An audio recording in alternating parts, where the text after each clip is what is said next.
በስመ አብ ወወልድ ወመንፈስ ቅዱስ አሐዱ አምላክ አሜን። ጥቅምት 4 ቀን የሚከበሩ ዓመታዊ ቅዱሳን በዓላት ቅዱሳን አብርሃ ወአጽብሃ።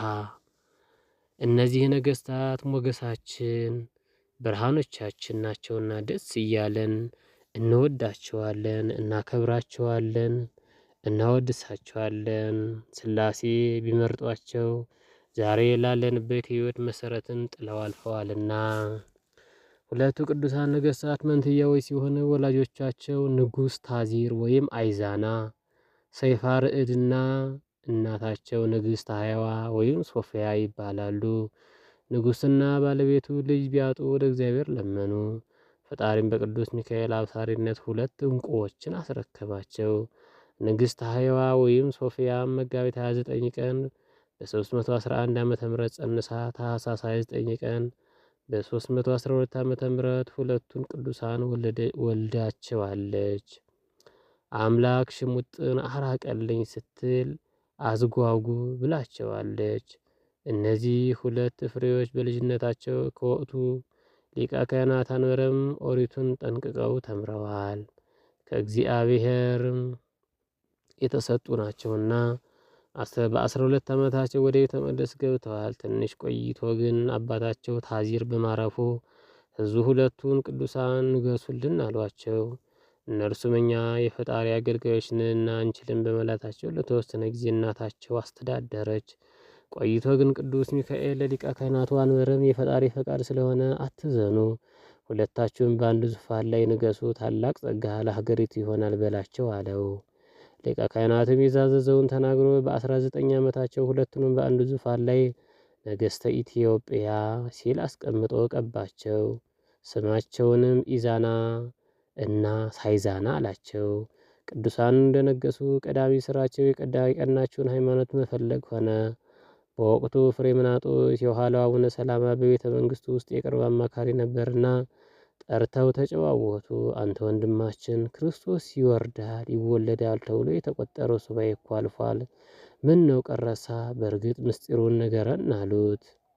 እርሱም አትቶ አመስጥሮ ከ300 ዓመታት በፊት አምላክ ሰው መሆኑንና ዓለምን ማዳኑን አስተማራቸው። አጥምቀን ቢሉት አልችልም አላቸው። እነርሱም ከብዙ ስጦታ ጋር ወደ ግብፅ ላኩት።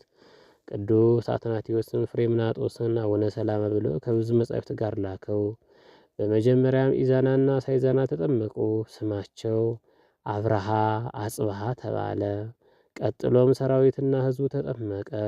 ሀገራችን በእነዚህ ቅዱሳን አማካኝነት ከጨለማ ወደ ብርሃን መጣች። የክርስትና ደሴት ሆነች። ሀገረ እግዚአብሔርነቷ ማጸናች። ቅዱሳኑ ከዚህ በኋላ በሞገስ ክርስትናን ያስፋፉት ዘንድ ደከሙ። ከ154 በላይ አብያተ ክርስቲያናት ሲያነጹ አብዛኛዎቹ ፍልፍል ነበሩ።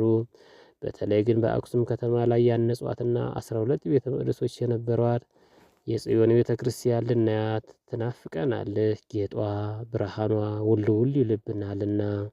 ይህች ቤተ ክርስቲያን በ10ኛው ክፍለ ዘመን ዮዲት ጉዲት በእሳት አውድማታለች። መሰረቱ ግን ዛሬም አለ። ቅዱሳን አብርሃ ወአጽብሃ ግን ክርስትናን ለማስፋፋት መንግስትን ለማጽናት ሲሉ ከአክሱም በተጨማሪ በሸዋም ዙፋንን ዘረጉ። ለብዙ ዓመታት አምላክ በፈቀደው መንገድ እስከ የመን ድረስ ገዙ፣ ክርስትናን ማስፋፉ። ቅዱስ አብርሃ በተወለደ በ52 ዓመቱ በ364 ዓመተ ምህረት ጥቅምት 4 ቀን ሲያርፍ ወንድሙ ለ15 ዓመታት ብቻውን አስተዳድሯል።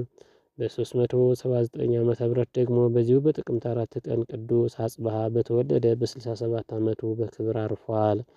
ከሁለቱ መቃብር ላይም ለ30 ቀናት የብርሃን ምሰሶው ተተክሎ ታይቷል። ጌታችንን በማይታበል ቃሉ ስማችሁን የጠራውን መታሰቢያችሁን ያደረገውን እምርላችኋለሁ ሲል ቃል ኪዳን ገብቶላቸዋል።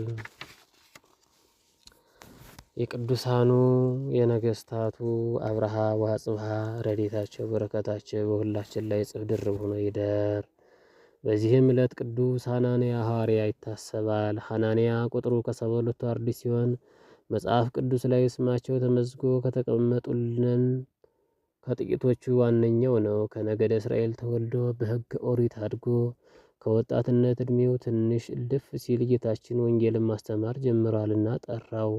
እርሱም በበጎ ፈቃድ ተከትሎታልና ከ72 አርድእት ደመረው። ለ3 ዓመታት ከጌታ እግር ተምሮ ከዕለተ ስቅለት በፊት ሀብተ ፈውስ ተሰጥቶት ነበር። ምክንያቱም ቅዱስ ሉቃስ እንደጻፈልን ሰብአ አርድእት ጌታ ሆይ አጋንንት በስምህ ተገዙልን ማለታቸውን አስቀምጦልናልና።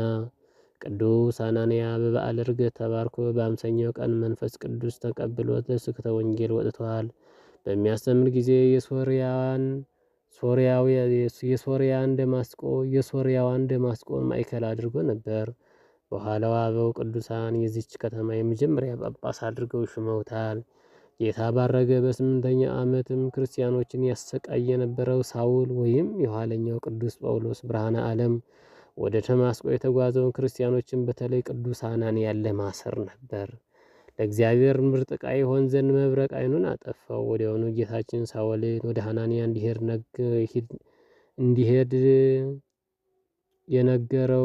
እንዲሄድ ነው የነገረው። ከ3 ቀናት በኋላ ጌታችን ለሐናንያ ተገልጦ አነጋግሮታል። ሳውል ወይም ጳውሎስ ወደ ሐናንያ የደረሰው በመሪ ነበር፣ ዓይኑ ተሰውሮ።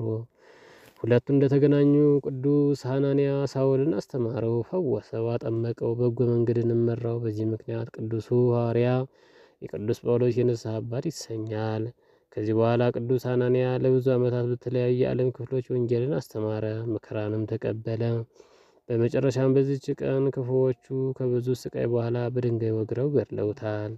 አምላከ አብርሃ ወአጽብሃ ድሃ ተበደለ ፍርድ ተጓደለ የሚል ዳኛ ሃይማኖት የቀና መሪንም ያምጣልን። የቅዱሳኑን ክብር በእኛ ላይ ያድርግልን ለዘላለሙ አሜን። ጥቅምት 4 ቀን የሚከበሩ ዓመታዊ የቅዱሳን በዓላት፦ ቅዱሳን ነገሥታት አብርሃ ወአጽብሃ፣ ቅዱስ ሐናንያ ከ72ቱ አርድእት፣ ቅዱስ በርተሎሜዎስ ሐዋርያ፣ ቅዱስ ባኮስ ሰማዕት፣ ቅዱሳን ባባና ማማ፣ ቅዱስ ዮሐንስ ሕጽው ይታሰባሉ። እንግዲህ እግዚአብሔር በመምሰልና በጭምትነት ሁሉ ጸጥና ዝግ ብለን እንድንኖር ልመናና ጸሎት፣ ምልጃም ምስጋናም ስለ ሰዎች ሁሉ ስለ ነገሥታትና መኳንንትም ሁሉ እንዲደረጉ ከሁሉ በፊት እመክራለሁ። ሰዎች ሁሉ ሊድኑና እውነቱን ወደ ማወቅ ሊደርሱ በሚወድ በእግዚአብሔር በመድኃኒታችን ፊት መልካምና ደስ የሚያሰኝ ነው። የቅዱስ ጳውሎስ መልእክት ወደ ልጁ ቅዱስ ጢሞቴዎስ ከምዕራፍ 2 ከቁጥር 1 እስከ 4።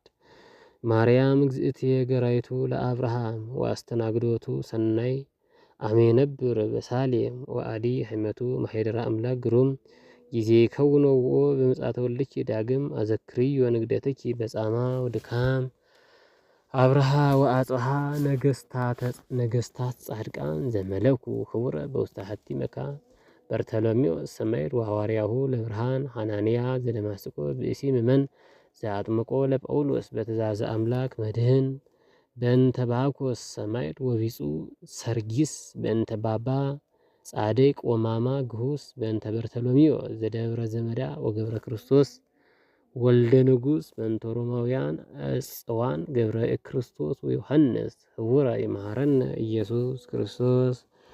በዕለቱ ከተነሱት ቅዱሳን ረድኤት በረከት ይክፈለን። ወስብሐት ለእግዚአብሔር ወለወላዲቱ ድንግል ወለመስቀሉ ክቡር አሜን።